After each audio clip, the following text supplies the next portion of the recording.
I wanted to try one last thing with hide glue, which essentially was that I did kind of a hot water hydrolysis, which was fun. But I've learned a lot about alkaline hydrolysis since that time, and I just don't see any reason not to try an alkaline hydrolysis of the same stuff and see if I can compare it to the yield I got from the hot water hydrolysis. So there's another 250 grams of raw hide. We're going to do an alkaline hydrolysis on that hide and see what we get. The theory behind this is that all of the hide things that I've watched online suggest that the first yield of hide is, if you will, your best glue, and then you can go ahead and boil it, or at least simmer it 2 or 3 more times and get progressively more glue, but it will be of lower quality each time. So of course my thought is, if it's going to be of lower quality each time, let's just see if we can get a whole bunch of it in one go. So we'll go ahead and heat this up, and we'll add a little lye using what we've learned in the past from other hydrolyses, and see if we can just get a whole bunch of glue out of this hide once rather than several batches of glue intermittently. So here we are back kind of where we were when we first hydrolyzed hide to make glue. It's just water with 250 grams of hide in it. Interestingly, the pH is 8, maybe even 9, higher than I would have thought, which kind of makes you wonder what will happen when we do an alkaline hydrolysis, but we're going to do it anyway. So what we did last time is we just kind of let it simmer for, can't remember, a couple, 3, 4 hours till it went down. This time we're going to hit it with some lye and see if we can drive this hydrolysis to a higher point of completion more quickly. Well, I couldn't wait an hour to update you because it's half an hour, and oddly this stuff is substantially gone. Now there's some snot left, but compared to the just heated hydrolysis, this is almost a complete transformation here. It's not as pretty. It's not clear like the other stuff was. I'm thinking if I let it settle out a little bit and then maybe pour off the supernate, it might not be quite so cloudy. We might get a nice product.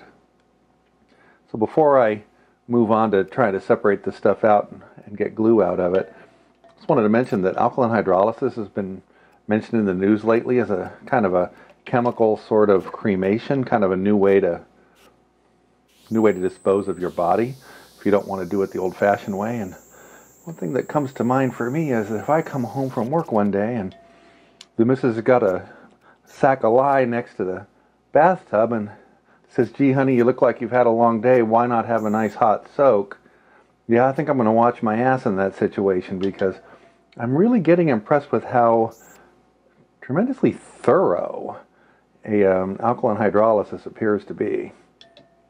I'm going to go ahead and correct the pH down to 8 or 9 and let this stuff boil down for a bit, and then we'll plate it out and see what we get. Well, that was pretty straightforward. Let's just go ahead and decant this stuff.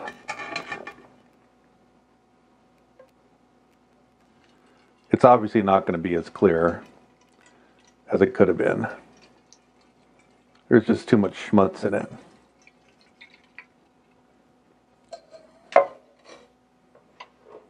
We'll let it solidify and see what we get. Definitely got that syrupy consistency going. So I thought we should take another run at milk-based adhesives. We've done casein twice. I forgot about the other protein which is present in milk, which of course is whey, W-H-E-Y, the famed colleague of the curd. The curd tends to get all of the glory, and of course the curd is what you use to make cheese. But once you take the curd out, you've got the whey.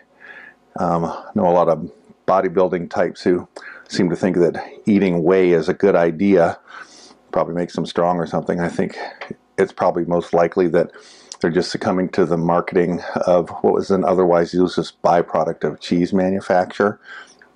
The cheese people have managed to figure out a way to get people to eat stuff they wouldn't normally eat. Anyway, let's go ahead and make some whey and see if we can make glue out of it. There's some indication you can make glue out of whey, although it's not as straightforward as casein. So let's give it a shot. I've decided that the problem is most likely psychological. The curds get all of the attention because they're so easy to get to. That means that the whey is sort of left behind, and it's nobody's girlfriend. So whey doesn't get any respect, but the way the whey sees it, the curds are just way too easy. The whey is playing hard to get, whereas the curd will put out for pretty much anybody.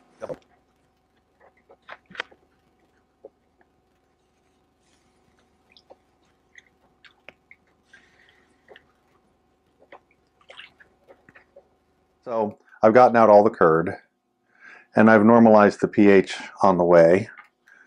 And so I've just got this sort of colorless solution that I'm just going to have to boil down, and it's going to take me a while, but I'll get it back down to a small concentrated volume here, and we'll take another look at this. So I've reduced this by about, I don't know, a third. I think I'm starting to see my whey actually precipitate out a little bit. So what I read was that whey is they call it a globular protein, and it doesn't form long chains very well. pH is 8. The thing they say to do is to drop the pH to 4.5, and the whey will denature and then polymerize. So we'll just do about that much and just see how much that changed the pH of the protein. This is muriatic acid, by the way. So now that I've boiled this down, I don't know exactly what it is, but I'm pretty sure what it isn't is a form of glue.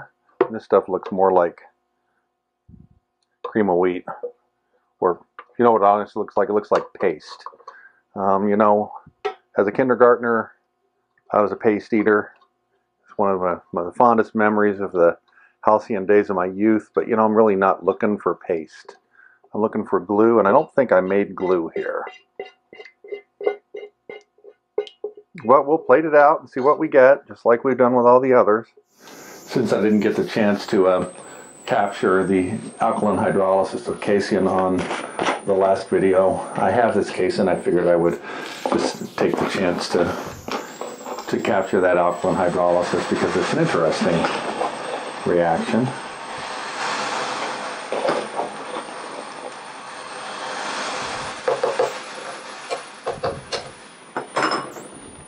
And it's very rapid.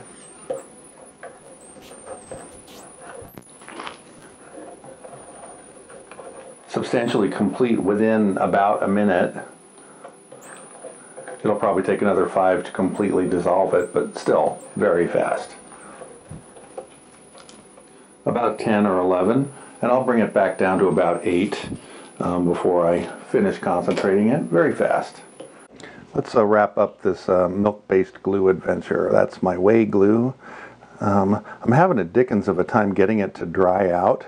I even put it in the oven for a while, and it's interesting because it did melt, which is what you might expect from a protein-based glue, and it's pretty sticky. I don't know if it's really glue or not. We'll give it a try, though.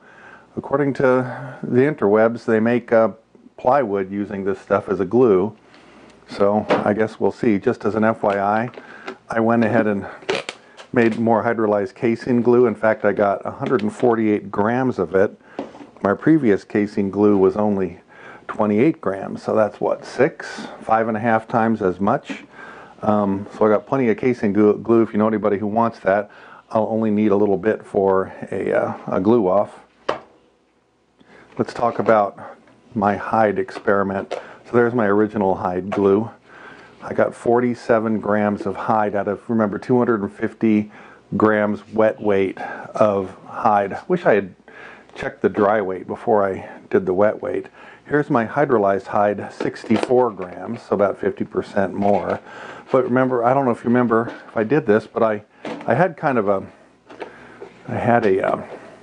like a precipitate or some whitish stuff that I poured the regular hide glue off of, and so I'm calling that white hide because, again, it's really sticky. So I don't know what it is, but we'll go ahead and give it a shot. So between the 64 of hydrolyzed hide and the 29 of white hide, that's 93 grams. So in other words, it's twice as much glue as I got out of just the regular boiling of hide. So anyway, I think that's probably enough for this particular episode. Not nearly as disgusting as the glues made from creatures' feet, surprise, surprise, or their heads. So we'll go ahead and call this one an episode. You know, I've been trying to think of other proteins that I could make into glue. I thought of vitreous humor, which is the jelly that's inside an eyeball, and it turns out you actually can buy cow and sheep eyeballs. But I think maybe I've reached a limit here. So I think I'm done making glues. I think probably my next episode is going to be about seeing whether or not they actually work as glues. So anyway, please feel free to like and subscribe if you want, or if you don't want, that's fine too. Tell your friends about it if you want to, and again, if they don't want to watch, you know, I won't be offended. I'm just here doing my thing. So thanks very much for watching, and have a great day.